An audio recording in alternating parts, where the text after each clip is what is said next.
Israel imefanya mashambulizi makubwa kwenye ukanda wa Gaza na kuua zaidi ya watu 400 huku mamia wakijeruhiwa. Shambulizi hilo limekosolewa vikali na jamii ya kimataifa na limeongeza mvutano katika eneo hilo. Israeli ilifanya mashambulizi hayo mapema Jumanne ikisema inalenga maeneo ya Hamas. Kwa mujibu wa Wizara ya Afya ya Gaza, mashambulizi hayo yamewaua watu wasiopungua 404 na kuwajeruhi zaidi ya 500. Miongoni mwa waliouawa, 263 walikuwa wanawake na watoto, hali inayofanya siku hiyo kuwa mbaya zaidi tangu vita vilipoanza mwezi Oktoba 2023.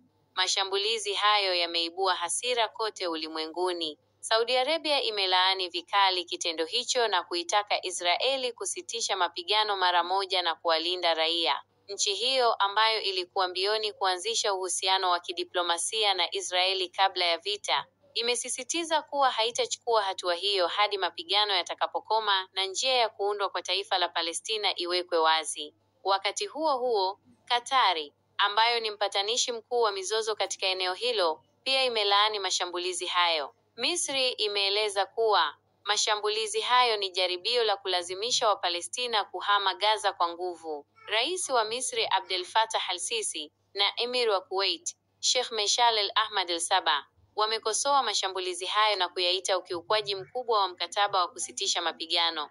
Ukanda wa Gaza. Ikulu ya Marekani imethibitisha kuwa Israeli ilihusisha serikali ya Trump katika mpango wa mashambulizi hayo. Serikali ya Trump ilishauriana na Israeli kuhusu mashambulizi hao dhidi ya Gaza. Rais Trump ameonya kuwa Hamas, Wahuthi, Irani na makundi mengine yanayotishia Israeli na Marekani yatakabiliwa na hatua kali. Haogopi kusimama upande wa Marekani na mshirika wake, Israeli, alisema msemaji wa ikulu ya Marekani Caroline Leavitt. Hali mbaya ya kibinadamu Gaza. Hali ya kibinadamu Gaza inazidi kuwa mbaya. Shirika la Msalaba Mwekundu limesema hospitali nyingi zimefurika wagonjwa, huku shirika la afya duniani WHO likionya kuwa dawa zinaanza kumalizika. Tommaso Della Longa, msemaji wa shirika la Msalaba Mwekundu, amesema kuwa timu zao zinakumbwa na uhaba wa chakula, mafuta na vifaa vya tiba. Tangu Machi, hakuna mafuta wala misaada yoyote iliyoingia Gaza, amesema,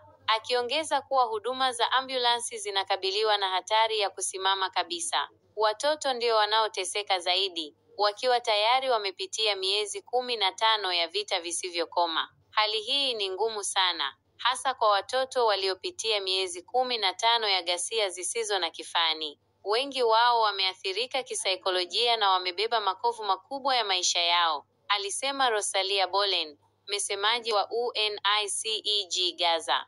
Mabadiliko ya kisiasa nchini Israeli. Wakati hali ikiendelea kuzorota Gaza, mabadiliko makubwa ya kisiasa yanaendelea nchini Israeli. Waziri wa zamani wa usalama wa ndani, Itamar Ben-Gvir, na chama chake chenye siasa kali za mrengo wa kulia, Otzma Yehudit, Jewish Power, wanarejea katika serikali ya Waziri Mkuu Benjamin Netanyahu. Ben-Gvir na chama chake walijiuzulu kutoka serikalini Januari kupinga mkataba wa kusitisha mapigano na Hamas. Hata hivyo, serikali ya Netanyahu sasa inamtegemea Ben-Gvir ili kuzuia uchaguzi mpya. Bunge la Israeli linapaswa kupitisha bajeti kabla ya mwisho wa mwezi, vinginevyo litavunjwa kiotomatiki. Bila uungwaji mkono wa Ben-Gvir, ni vigumu kupitisha bajeti, huku waziri huyo akishinikiza kurejeshwa kwa vita dhidi ya Gaza. Mzozo wa Mashariki ya Kati. Jumuiya ya kimataifa yapinga mashambulizi kinyota.